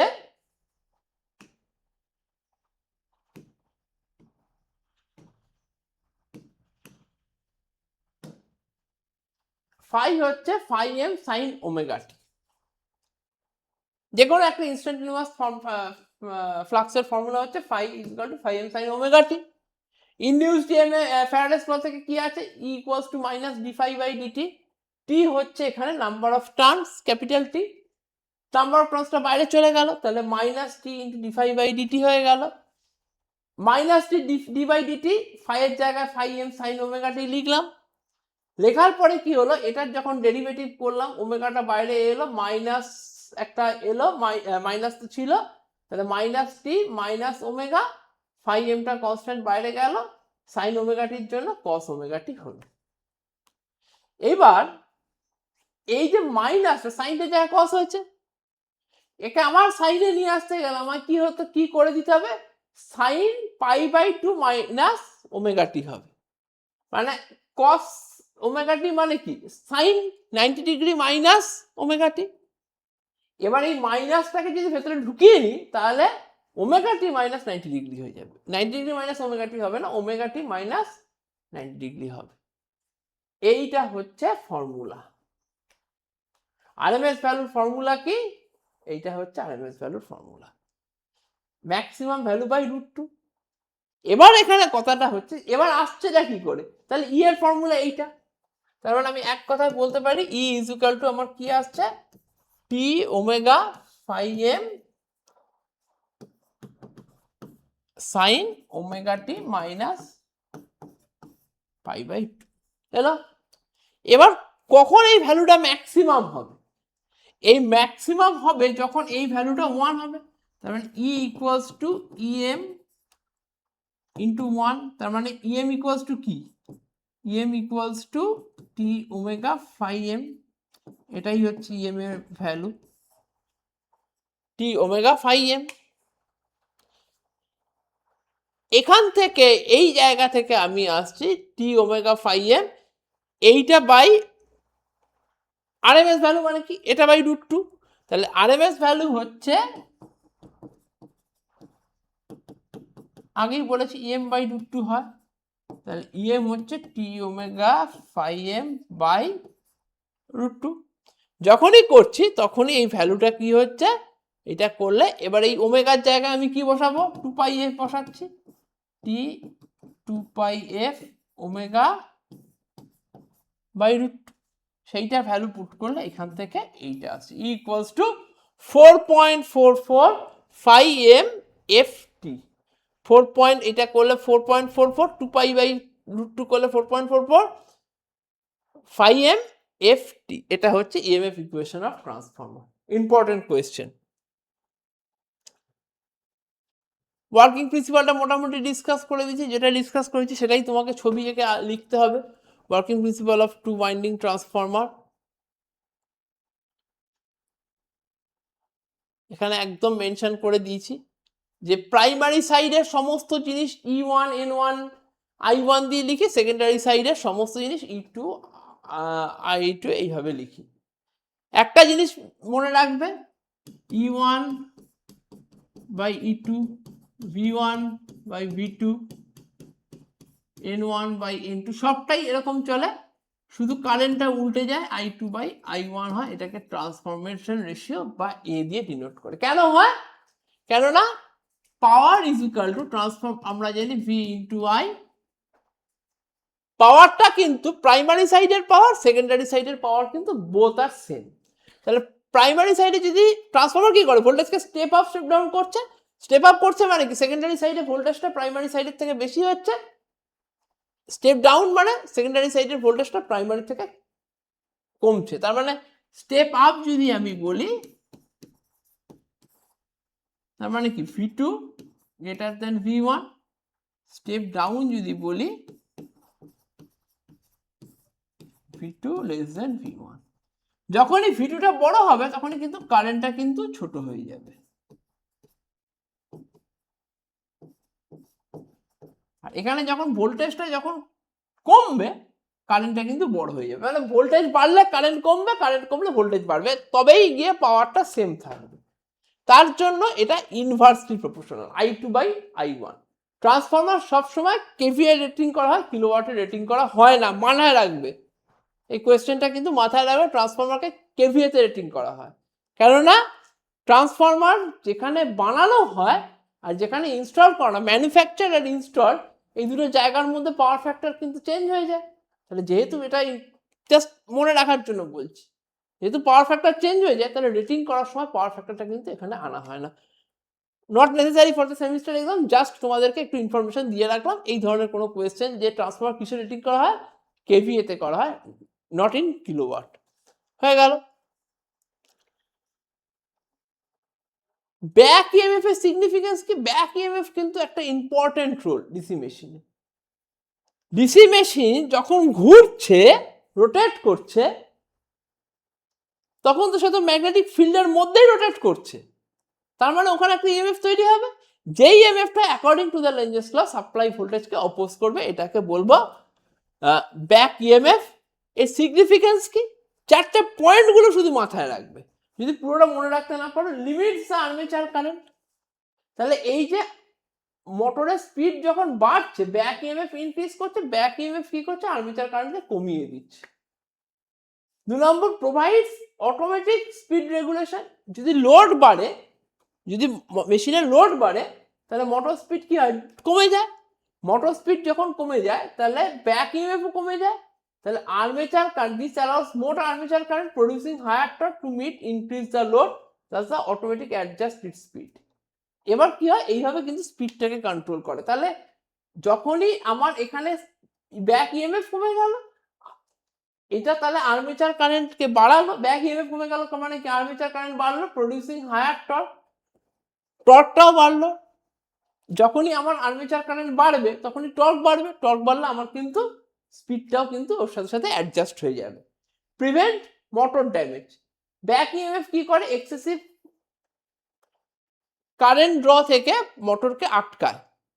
এক্সেসিভ কারেন্ট ড্র করলে বেশি কারেন্ট যাবে, তারের মধ্যে দিয়ে মোটর পুড়ে যেতে পারে, সেখান থেকে কিন্তু ব্যাক ইএমএফ কিন্তু এক্সেসিভ কারেন্ট ড্র থেকে বাধা দেয় আর মোটর পারফরমেন্সকে কন্ট্রোল করে। এগুলো হচ্ছে significance of back EMF. Next question হচ্ছে অ্যাপ্লিকেশন। খুব কোয়েশ্চেন, কি কি ডিসি সিরিজ মোটর অ্যাপ্লিকেশন করে, এলিভেটর, ক্রেনস, ইলেকট্রিক ট্র্যাকশন সিস্টেমে ব্যবহার করা হয়। ডিসি শান্ট মোটর কোথায় কোথায় ব্যবহার করা হয়, সেন্ট্রিফিউগাল পাম্প। সিরিজ মোটর হচ্ছে যেখানে যেখানে টর্ক হাই, ট্র্যাকশন, এলিভেটর, এইসব জায়গায় সিরিজ মোটর। আর যেখানে যেখানে কনস্ট্যান্ট স্পিড দরকার হয়, কারণ DC shunt motor constant speed motor, fan, blower, centrifugal pump, printing press, textile, paper মিলসে ডিসি শান্ট মোটর ব্যবহার করা হয়। ট্রান্সফর্মার কোথায় কোথায় ব্যবহার করা হয়, substation, power transmission distribution, welding machine, isolation ট্রান্সফর্মারে, এগুলোতে ব্যবহার করা হয়। নেক্সট কোয়েশ্চেন হচ্ছে, what is the relation between line voltage and phase voltage of three phase star connection. Star কানেকশনের ক্ষেত্রে কি হয়, স্টার কানেকশনের ক্ষেত্রে phase voltage is equal to line voltage by √3। আর স্টার কানেকশনের ক্ষেত্রে দুটো কারেন্ট কিন্তু সেম, তার মানে I phase equals to IL। Phase current আর লাইন কারেন্ট কিন্তু সেম। উল্টো দিকে এই যে লিখে দিয়েছে, উল্টো দিকে ডেল্টা কানেকশনের ক্ষেত্রে কি, phase current is equal to line current by √3, আর ভোল্টেজ দুটো কিন্তু, ফেজ ভোল্টেজ আর লাইন ভোল্টেজ কিন্তু এক্ষেত্রে সেম।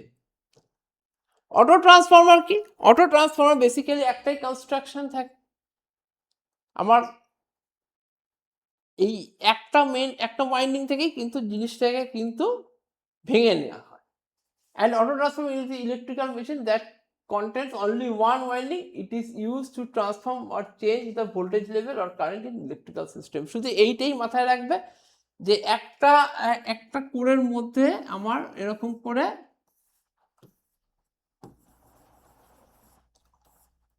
প্রাইমারি সাইড আর এদিকটা হচ্ছে সেকেন্ডারি সাইড। একটা পোর্শন থেকে কিন্তু আমি দুটো নিলাম। এইটাই হচ্ছে auto transformer main funda. is an electrical machine that contains one winding is used to transform the change level of voltage in an electrical system. এই একটা ওয়াইন্ডিং দিয়ে আমি ভোল্টেজটাকে চেঞ্জ করছি, এটা হচ্ছে অটো ট্রান্সফরমার। এই অপারেশনটা ডিসকাস করে দিয়েছি, এটা কিন্তু একটু দেখে যেও। কি কি সিমিলারিটি রয়েছে ইলেকট্রিক সার্কিট ম্যাগনেটিক সার্কিটের, সিমিলারিটি গুলো কি কি? ফ্লোজ ইন অফ ফ্লাক্স, এখানে ফ্লাক্স ফ্লো করে, এখানে কারেন্ট ফ্লো করে, এখানে এমএমএফ, এখানে ইএমএফ, এখানে রেজিস্ট্যান্স, মানে এখানে রিলাক্টেন্স, এখানে রেজিস্ট্যান্স। ম্যাগনেটিক সার্কিটে হচ্ছে রিলাক্টেন্স ফ্লাক্সকে মারা দিচ্ছে, এখানে রেজিস্ট্যান্স কারেন্টকে মারা দিচ্ছে। এখানে যতটা ফ্লাক্সকে অ্যালাউ করছে তাকে পারমিয়াবিলিটি বলছি, যতটা কারেন্টকে অ্যালাউ করছে তাকে কন্ডাক্টিভিটি বলছি। এইটাই হচ্ছে এদের মধ্যে সিমিলারিটি। তাহলে ডিসিমিলারিটিও কিছু রয়েছে। ডিসিমিলারিটি কি কি রয়েছে? দুটোই আসতে পারে। ড্রাইভিং ফোর্স ইজ ইএমএফ, এখানে driving force is MMF. Flowing quantity current, flowing quantity হচ্ছে ফ্লাক্স। অপোজিশন ইজ রেজিস্ট্যান্স, এখানে অপোজিশন ইজ রিলাক্টেন্স। একইভাবে কিন্তু লেখা যায়। এখানে হচ্ছে হপকিনসন্স ল দিয়ে কাজ করে magnetic circuit, electric circuit Ohm's law দিয়ে কাজ করে। Current can not flow through an inductor, magnetic flux. এই ধরনের কিছু কোয়েশ্চেন্স কিন্তু আমি এখানে দিয়ে দিয়েছি। আচ্ছা, main parts of DC motor, ছখানা মেন পার্টের কথা আমি বলবো। একটা হচ্ছে ফার্স্ট হচ্ছে ইয়ক, মানে main field winding, armature winding, commutator, brush, shaft আর ইয়ক, এইগুলো হচ্ছে মেন পার্টস। তুমি মেন পার্টস দেখো, ডিসি মেশিনের মেন পার্টস আমি এই কটা আমি মেনশন করে দিচ্ছি।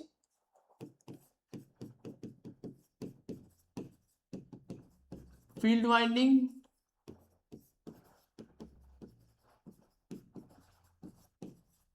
আর্মেচার ওয়াইন্ডিং, শ্যাফট, ব্রাশ,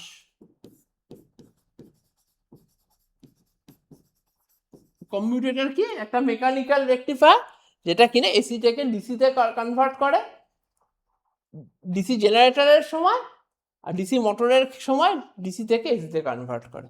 আর 6 নম্বর হচ্ছে ইয়ক। এগুলো হচ্ছে মেন পার্টস অফ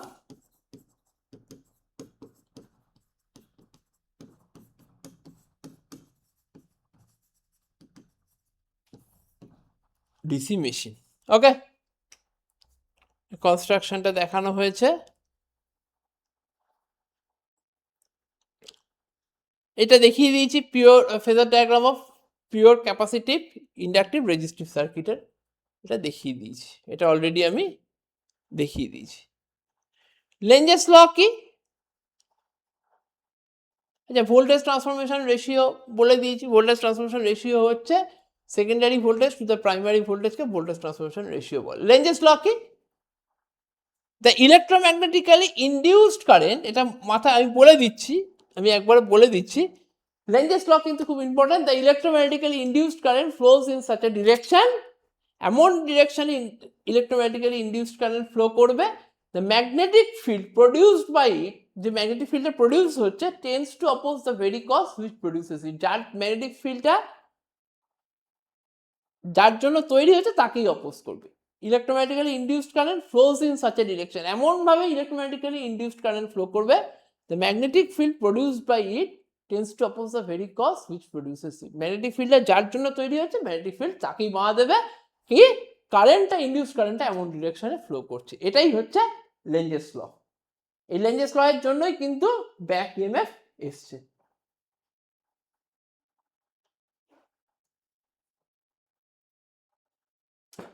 তো ইলেকট্রিক্যাল পার্টের কোয়েশ্চেনগুলো অলরেডি ডিসকাস করে দিলাম। তো এরপরে আসছে ইলেকট্রনিক্স, যে ইলেকট্রনিক্স পার্টের যে কোয়েশ্চেনগুলো সেগুলো কিন্তু সৈকত স্যার ডিসকাস করবে।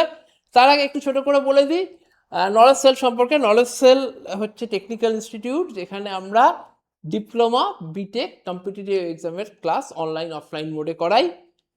এই যে আমরা এফটিপিডি যতটা ডিসকাশন করলাম, এটাতে যদি তোমাদের কোথাও কোনো রকম হেল্প হয়, তোমাদেরকে বারবার বলবো যে তোমরা কিন্তু এই পুরো ভিডিওটাকে দেখো, তাতে কিন্তু যদি বুঝতে পারো যে কোথাও হেল্প হচ্ছে, তোমাদের এই জায়গাগুলো কনসেপ্ট ক্লিয়ার হচ্ছে, তাহলে কিন্তু পুরো ভিডিওটা দেখো।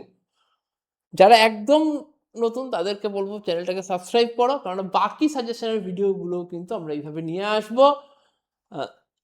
যদি ভিডিওটা সত্যি ভালো লাগে একটা লাইক করো, আর যাদের আমাদের ক্লাস পছন্দ হচ্ছে, তোমাদের থার্ড সেমিস্টারে, এই সেকেন্ড সেমিস্টারের পর থার্ড সেমিস্টারে ডিপ্লোমা ইলেকট্রিক্যাল, ডিপ্লোমা ইলেকট্রনিক্স ইঞ্জিনিয়ারিংয়ে অ্যাডমিশন নিতে ইন্টারেস্টেড থাকবে, তারা আমাদেরকে কিন্তু কল বা হোয়াটসঅ্যাপ করতে পারো। আমি এখানে নাম্বারের ডিটেলসটা দিয়ে দিচ্ছি, 9038908335।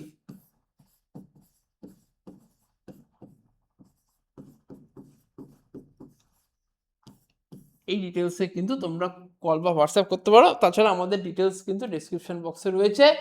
নলেজ সেল অ্যাপ কিন্তু তোমরা গুগল প্লে স্টোরে অ্যাভেলেবেল রয়েছে, সেখানেও কিন্তু তোমরা পেয়ে যাবে। আমাদের কিন্তু সমস্ত ক্লাস লাইভ হয়, সমস্ত লাইভ ক্লাসের রেকর্ডেড ভিডিও অ্যাপ থ্রু তোমরা পাবে। সমস্ত চ্যাপ্টার ওয়াইজ নোট প্রোভাইড করি, সাজেশন প্রোভাইড করি। শুধু সাজেশনই না, সেই সাজেশনগুলো ডিসকাশন ভিডিও কিন্তু থাকে, নিউমেরিক্যাল প্রবলেম ডিসকাশন থাকে, এমসিকিউ সেট থাকে। ওকে, তো সময় নষ্ট না করে এর পরের যে ইলেকট্রনিক্স পার্টটা রয়েছে সেটা কিন্তু তোমাদের সৈকত স্যার ডিসকাস করবে। Thank you. গুড ইভিনিং, আমি সৈকত সিংহ রায়। এতক্ষণ তোমরা যেটা দেখেছো সেটা হচ্ছে বেসিক্যালি FEEEর জন্য যে ইলেকট্রিক্যাল পার্টটা আছে সেটা এতক্ষণ ডিসকাস করেছে, আগে সৌম্যদীপ স্যার ডিসকাস করেছে। আমি সৈকত সিংহ রায়, আমি ইলেকট্রনিক্স পড়াই। তোমাদের যাদের ইলেকট্রনিক্স নিয়ে পড়বে নেক্সট সেমিস্টার থেকে, এখন তো ফার্স্ট ইয়ার চলছে, এরপরে যারা ইলেকট্রনিক্স নিয়ে পড়বে তারা এই চ্যানেলে বা এখানে নলেজ সেলের সাথে কন্ট্যাক্ট করতে পারো। আমি তোমাদেরকে ইলেকট্রনিক্স পেপারটা, ইলেকট্রনিক্সের যে সাবজেক্টটা আছে ডিপ্লোমা, সেটা আমি তোমাদেরকে পড়াবো। ও তা ডেসক্রিপশন লিঙ্কে আমার কন্ট্যাক্ট নাম্বার পেয়ে যাবে। যারা ইলেকট্রনিক্স পড়বে, যারা ইলেকট্রিক্যাল পড়বে তারাও কন্ট্যাক্ট করতে পারো। তারা ডেসক্রিপশনে তোমাদের কমিউনিকেশনে মানে তোমাদের কন্ট্যাক্ট নাম্বার দেওয়া থাকবে। তো আমি চলে আসি নেক্সট যে কোয়েশ্চেনগুলো ডিসকাস করার আছে FEEE, সেটা হচ্ছে তোমাদের ভাইটাল কিছু কোয়েশ্চেন আছে। তোমাদের সামনেই পরীক্ষা, যেহেতু তোমাদের একদম সাজেস্টিভ ওয়েতে তোমাদের যে কটা কোয়েশ্চেন দরকার ইলেকট্রনিক্স পোর্শনের জন্য FEEE, সেই পোর্শনের কোয়েশ্চেনগুলো এখানে আমি ডিসকাস করব। সেখানে ফার্স্ট কোয়েশ্চেন যেটা আছে সেটা হচ্ছে তোমার draw the pin diagram of 741 অপ-অ্যাম্প। 741 অপ-অ্যাম্প সম্বন্ধে তোমরা হয়তো পড়েছো। আমি জিনিসটা শুধু পিন ডায়াগ্রাম কিন্তু তোমাদের পরীক্ষায় খুব কমন কোশ্চেন আসে, প্রত্যেকবারই পিন ডায়াগ্রাম আসে, সেই জন্য পিন ডায়াগ্রামটা দেওয়া হয়েছে। পিন ডায়াগ্রামটা তোমরা এইভাবে ড্র করবে। তার সঙ্গে যেটা কমন কোশ্চেন সেটা হচ্ছে what is virtual ground. Virtual ground জিনিসটা একদম, এই দুটো কোশ্চেন প্রায় অল্টারনেট ইয়ারে বা প্রত্যেকবারই আসে। তোমাদের পিন ডায়াগ্রামে পিনগুলো করবে, প্রত্যেকটা পিন 8টা পিন যেমন আছে, 8টা পিনের ফাংশন তোমরা পরিষ্কার করে বলবে, তার সঙ্গে নেম, তার সঙ্গে ফাংশন লিখবে একদম স্পেসিফিক ওয়েতে। ডায়াগ্রাম ওয়াইজ যদি তোমরা ডায়াগ্রাম ওয়াইজ ডিসকাস করতে পারো তাহলে যে দেখবে তোমাদের মার্কসটা খুব ভালো ক্যারি করবে। তোমাদের এই কোশ্চেনগুলোই প্রত্যেকবারে ঘুরিয়ে ফিরিয়ে আসে, সেই জন্য তোমাদেরকে এইভাবে সাজেশনটা তৈরি করা হয়েছে। ভার্চুয়াল গ্রাউন্ড হচ্ছে অপ-অ্যাম্পের ক্ষেত্রে ভার্চুয়াল গ্রাউন্ড পয়েন্ট কোনটা, এটা হচ্ছে ভার্চুয়াল গ্রাউন্ড পয়েন্ট। কেন ভার্চুয়াল গ্রাউন্ড পয়েন্ট বলে? ভার্চুয়াল মানে কি? ভার্চুয়াল মানে হচ্ছে যেটা অ্যাকচুয়াল নয় কিন্তু অ্যাকচুয়ালের মতো হলে তখন সেটাকে ভার্চুয়াল গ্রাউন্ড বলবে। তো অ্যাকচুয়ালের মতো কি রকম ভাবে, যে অ্যাকচুয়াল গ্রাউন্ড কিন্তু এইটা দেখো, যার পোটেনশিয়াল 0, কিন্তু এই পয়েন্টটাতে পোটেনশিয়াল 0 হয়, কিন্তু অ্যাকচুয়ালি গ্রাউন্ডের সাথে কানেক্টেড না, সেই জন্য এটাকে ভার্চুয়াল গ্রাউন্ড বলে। সেই জিনিসটাই এখানে একদম পরিষ্কার করে লেখা আছে। তোমরা এখানে লেখা দেখতে পাবে পরিষ্কার করে, এখানে লেখা আছে, সেই এখানে ডিসকাস করা আছে, সেটা তোমরা এখানে পেয়ে যাবে PDF এ। ঠিক আছে, যাদের PDF দরকার হবে সেই PDF তোমরা কন্ট্যাক্ট করতে পারো, PDFটাও তোমরা পেতে পারো। ঠিক আছে, তো নেক্সট কোয়েশ্চেন আমি আবার বলছি। নেক্সট কোয়েশ্চেন হচ্ছে draw the symbol of PNP and NPN transistor with proper notation. PNP আর এনপিএন নোটেশনটা দেখতে গেলে তোমাদেরকে পরীক্ষার সময় মনে রাখার জন্য একটা খুব শর্টে ট্রিক্স বলে দিই। এনপিএন ট্রানজিস্টর মানে কি? এনপিএন হচ্ছে নট পয়েন্ট ইন, মানে যেটা ভেতরের দিকে পয়েন্ট নয়, এনপিএন। এই সেন্টেন্সটা মনে রাখলেই তোমাদের এনপিএন এর অ্যারোটা কোন দিকে, দেখো এনপিএন এর অ্যারোটা বাইরের দিকে হচ্ছে, ঠিক আছে? এনপিএন এর অ্যারোটা যদি বাইরের দিকে হয়, পিএনপিটা অ্যারোটা ভেতর দিকে হবে। তো যদি এই সিম্বলটা মনে রাখো, তাহলে অ্যারোটা মনে রাখা খুব সহজ হয়ে যাবে। যদি এইটা করে রাখো, তাহলে তোমাদের এই কোশ্চেনটাও কিন্তু তোমাদের ইম্পর্টেন্ট, যে তোমাদের পিএনপি বা এনপিএন এর সার্কিট সিম্বল ড্র করতে দিতে পারে। খুব সহজ কোশ্চেন পড়ে, মানে চিন্তার কিছু ব্যাপার নেই যে খুব কঠিন কোশ্চেন পড়বে। এরপর নেক্সট যেগুলো কমন কোশ্চেন, তোমাদের ট্রুথ টেবিল দিতে পারে। ট্রুথ টেবিল সিম্বল লিখে তার সঙ্গে সিম্বল ড্র করে তার সঙ্গে ট্রুথ টেবিল বলতে পারে। ট্রুথ টেবিল কি কি হতে পারে? ট্রুথ টেবিল হচ্ছে ডিফারেন্ট ট্রুথ টেবিল আছে। একটা অ্যান্ড গেট আছে, অর গেট আছে, নট আছে, ন্যান্ড আছে, নর আছে, এক্সর আছে, এক্স নর আছে। তবে এইগুলোর মধ্যে যেগুলো বেশি আসে সেগুলো আমি বলে দিই। সেটা হচ্ছে ন্যান্ড, নর, জর মানে এক্সর বা এক্স নর। এই চারটে ট্রুথ টেবিল একটু ভালো করে রাখবে। এই চারটে ট্রুথ টেবিল আসে। এর সঙ্গে আরেকটা যেটা কোশ্চেন আছে সেটা হচ্ছে ইউনিভার্সাল গেট। ন্যান্ড কে বা নর কে ইউনিভার্সাল গেট কেন বলা হয়, সেই কোশ্চেনটা এর সাথে থাকে। সেটা এখানে লেখা নেই, কিন্তু তোমরা একটু করে রেখো। সেটা হচ্ছে ইউনিভার্সাল গেট ন্যান্ড কে ইউনিভার্সাল গেট কাকে বলে, আর ইউনিভার্সাল গেটের এক্সাম্পল কি, সেগুলো পরীক্ষায় আসে। তো এই দুটো করে রাখবে। এর সঙ্গে এবার নেক্সট কোশ্চেনে চলে যাই। নেক্সট কোশ্চেন হচ্ছে state and explain De Morgan's theorem. De Morgan's থিওরেমটাকে তোমাকে এক্সপ্লেন করতে হবে। স্টেটমেন্টটা কিন্তু খুব ইম্পর্টেন্ট। একদম স্টেটমেন্টটা লিখবে, তার সঙ্গে ডিমর্গানস থিওরেমের যে ইকুয়েশনটা আছে ইকুয়েশনটা লিখতে হবে, ঠিক আছে? এইটা একটা ফার্স্ট ইকুয়েশন। ডিমর্গানসের দুটো থিওরেম আছে, এটা হচ্ছে ফার্স্ট থিওরেম, এটা হচ্ছে সেকেন্ড থিওরেম। স্টেটমেন্টটা দেবে যে De Morgan's theorem states that the relation between, কিসের মধ্যে রিলেশন সেটা বলে দিচ্ছে। দিয়ে এটা হচ্ছে the complement of sum is equal to the product of complement. এই লাইনটাই লিখতে হবে তোমাদের, ঠিক আছে? লিখে তারপর এটা, অনেকে কি করে ডিমর্গানস থিওরেম, ঠিক আছে, এই দুটো শুধু লিখে চলে এলাম, মানে ইকুয়েশন দুটো লিখে চলে এলাম। এটা করলে কিন্তু ফুল মার্কস পাবে না। তোমাদেরকে এই লাইনটা লিখে তারপর এইটা লিখতে হবে, তবেই তোমরা ফুল মার্কস পাবে। মার্কসটা তো তোমাদেরকে ক্যারি করতে গেলে প্রপার অ্যান্সারটা জানতে হবে, যে হ্যাঁ কিটা লিখতে হবে। সেইটা জানার জন্য তোমাদেরকে এই ভিডিওটা করা হয়েছে, যে এই কিভাবে লিখতে হয় কোশ্চেন গুলো। বাকি কি কোশ্চেন তোমাদের রিপিটেডলি আসছে। ইউনিভার্সাল গেটের কথা তোমাদেরকে অলরেডি বললাম, যে ইউনিভার্সাল গেট কাকে বলে, ন্যান্ড নর, এই যে ইউনিভার্সাল গেটের কথা বলেছি। এবার নেক্সট কোশ্চেন চলে যাই। What are the characteristics of an অপ অ্যাম্প? আইডিয়াল অপ অ্যাম্পের ক্যারেক্টারিস্টিক্স কি কি? আইডিয়াল অপ অ্যাম্পের ক্যারেক্টারিস্টিক্স অনেকগুলো আছে। সেই ক্যারেক্টারিস্টিক্স গুলো এখানে বলবে, যে infinite open loop gain. Open loop গেনটা ইনফাইনাইট হবে।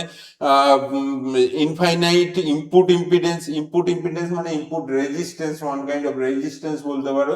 রেজিস্ট্যান্সটা ইনফাইনাইট হবে।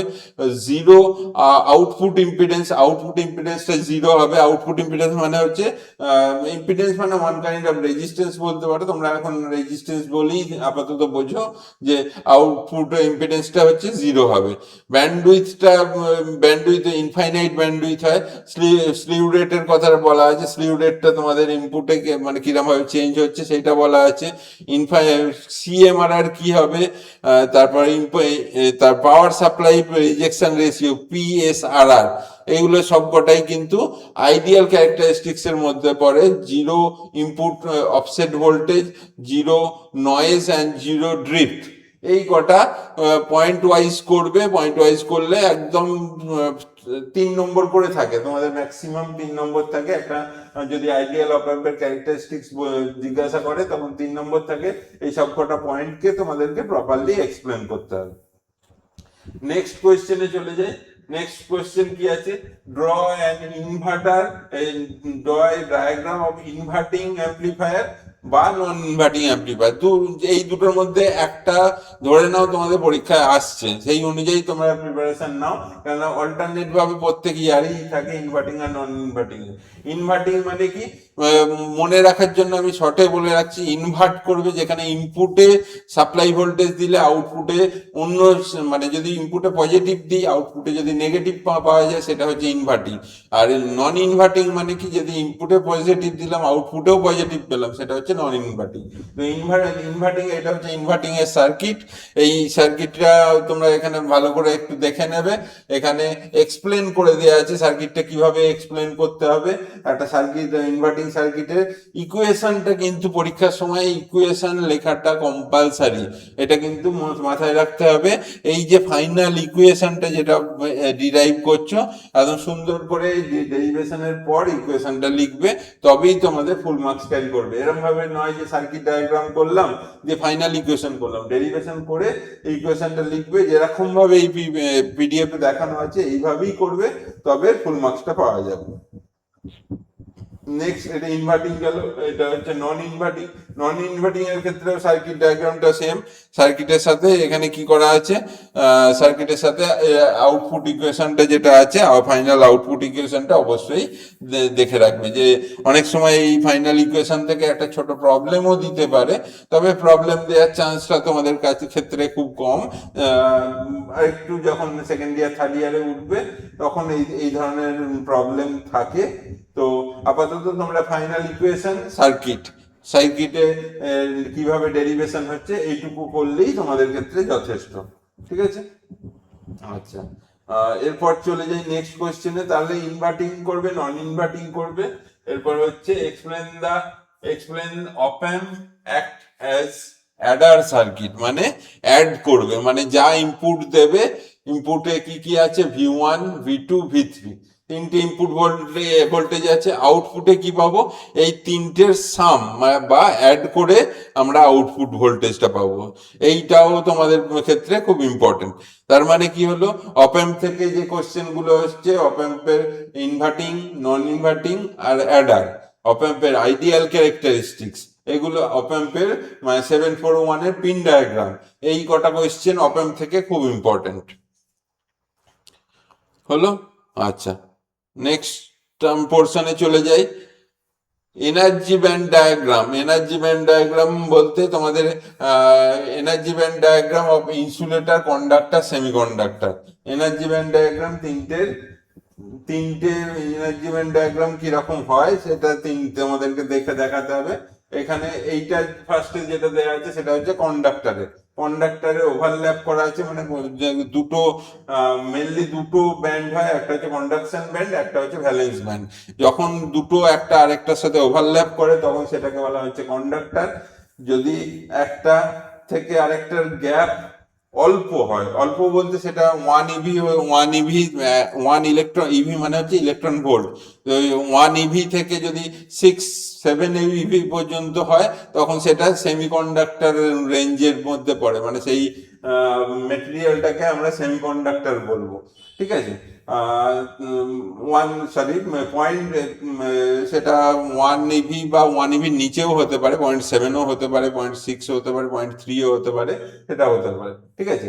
ইনসুলেটরের ক্ষেত্রে কি হবে, যদি গ্রেটার দেন 5 ইভি হয়, মানে এই যে কন্ডাকশন ব্যান্ড আর ভ্যালেন্স ব্যান্ড এই দুটোর মধ্যে গ্যাপটা, যদি দুটো ব্যান্ডের মধ্যে গ্যাপ ডিফারেন্সটা যেটা আছে সেই ডিফারেন্সটা যদি 5 ইভির বেশি হয় তখন সেটাকে ইনসুলেটর বলবো, ঠিক আছে। কেন ইনসুলেটর বলা হয় সেগুলোর কারণ আছে। সে এখান থেকে ইলেকট্রন গুলো এখান থেকে এই এনার্জি থেকে এই এনার্জিতে যেতে পারে না, সেই জন্য বেসিক্যালি ইনসুলেটর হয়। ইনসুলেটর মানে কি, সেখানে কারেন্ট ফ্লো হবে না, তো সেই জন্যই এটা ইনসুলেটর, তাই তো। তাহলে তোমাদেরকে এই কোয়েশ্চেনটা করতে হবে, যে ব্যান্ড ডায়াগ্রামটা হলো। এবার নেক্সট কোয়েশ্চেনে চলে যাই। নেক্সট কোয়েশ্চেন হচ্ছে, এই ধরনের এসওপি বা পিওএস পাওয়া যেতে পারে। এসওপি পিওএস, ধরো একটা ইকুয়েশন দিয়ে দিল, সেটাকে বললো যে এসওপি মানে হচ্ছে সাম অফ প্রোডাক্ট ফর্মে লিখতে বলতে পারে বা প্রোডাক্ট অফ সাম ফর্মে লিখতে বলতে পারে। সেক্ষেত্রে তোমাদেরকে ইকুয়েশনটা দিয়ে তোমাদেরকে সেটাকে সিম্পলিফাই করতে হবে, করে দেখাতে হবে। তো এই ধরনের কোশ্চেন আসতে পারে।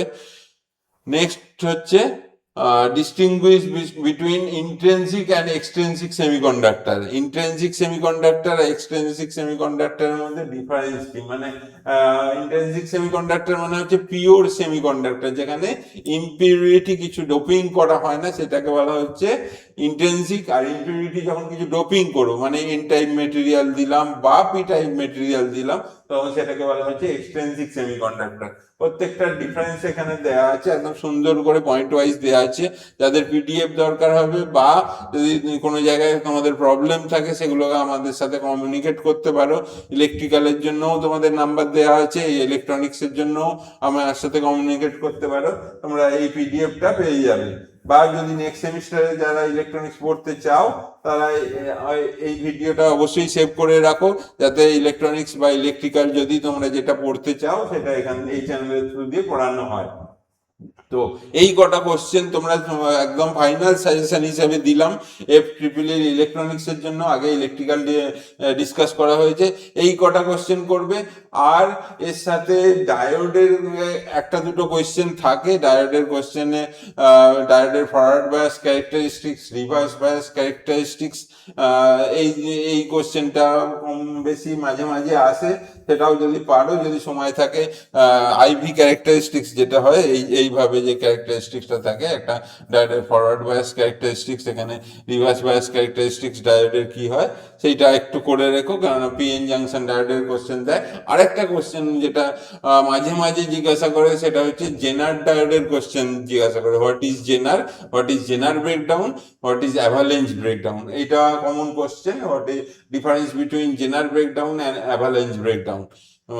এই এই এই কয়েকটা কোশ্চেন যে কটাকে বললাম, এই কয়েকটা করে যাও। একদম আমি 100% গ্যারেন্টি দিয়ে বলতে পারি, এই কয়েকটা কোশ্চেন করলে তোমাদের বড় কোশ্চেন যেগুলো আছে, তার মধ্যে 80 থেকে 90% কমন কোশ্চেন তোমরা এখান থেকে তুমি পেতে পারো। ঠিক আছে? তো আশা করি তোমাদের পরীক্ষা ভালো হবে। এই কোশ্চেনগুলো ফলো করো, আর পরীক্ষার পরে তোমরা যোগাযোগ করো অবশ্যই। তোমাদের যারা ইলেকট্রিক্যাল পড়তে চাও তারাও যোগাযোগ করো, যারা ইলেকট্রনিক্স পড়তে চাও তারাও অবশ্যই এই চ্যানেলে যোগাযোগ করো। Thank you.